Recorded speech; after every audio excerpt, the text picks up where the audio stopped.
You ask Tiger to solve. This deals with linear equations with one unknown. The final result is u equals 6. Let's solve it step by step. Simplify the expression. Expand the parentheses.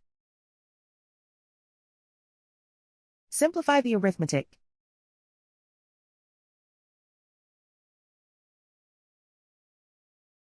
Group all u terms on the left side of the equation. Subtract 10u from both sides.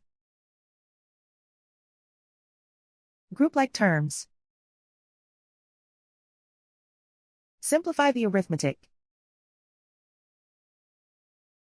Group like terms.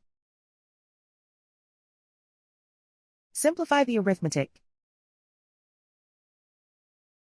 Group all constants on the right side of the equation. Add 10 to both sides. Simplify the arithmetic.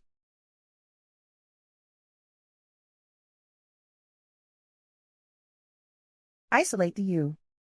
Divide both sides by -4. Cancel out the negatives. Simplify the fraction. Cancel out the negatives. Find the greatest common factor of the numerator and denominator. Factor out and cancel the greatest common factor. And so the final result is u equals 6.